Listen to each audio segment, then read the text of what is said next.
Hi, I'm Walter D. Donnie Kennedy, Chief of Heritage Operation, and this is our Encore edition of Commander's Comment for July.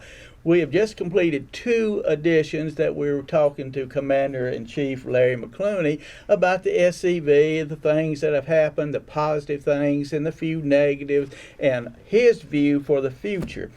That is said and done. Now, let's talk a little bit about something that our commander is kind of hesitant to talk about, but I'm twisting his arm. He is an author. And as an author myself, I respect what he is doing, but he has got a great book I want to tell people about, or get him to tell people about General Beauregard. Now, come on, Commander, don't be shy. Tell us a little bit about this. I just released my third book this past first part of May. It's titled "In General Beauregard's Defense." And basically, I take the view, sort of like a lawyer, and I write the story from a lawyer's point of view about General Beauregard and the political intrigue he gets into. A lot of people don't realize that General Beauregard was the second most victorious general of the war, but yet he's remembered only for his loss at Shiloh. And, it talks about the political intrigue between him and Davis, even all the way into the post-war period. So there's a little bit of biography there, but I try to focus on, promoting the fact that General Beauregard was actually a great general. In fact, just to give you a little sneak preview, it was General Beauregard who said that after the Battle of First Manassas, or sometimes called Bull Run by the Yankees. Because they did run. Yeah. That he wanted to go ahead and march on Washington, and it was Davis that kept him from doing it. And he said, if we don't take Washington before December of 1861, we'll never take Washington. He had the foresight to see that the war could have been won right there in August of 1861. So the name of the book again is? In General Beauregard's Defense. All right. If I want to buy a copy other than going to your house and buying one, how can I get one? Go to www.larrymcclooney.com, and you will see all three of my books on that website. It is my website. And you can order directly from me if you want autograph copies.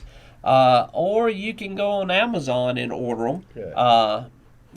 Order them from me is a lot cheaper, I would say. But plus you get my autograph. Is it hardback? There are hardbacks, there are softbacks, and there are ebooks as well. Great.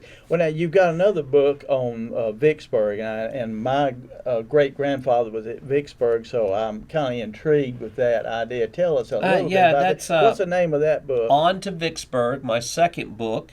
It's about the North Mississippi Central Railroad campaign, and it takes place from December to early January, December 62 to early January 63, and it talks about General Grant's first attempt to take Vicksburg that culminates, of course, with Van Dorn's attack on Holly Spring that stops it. Right.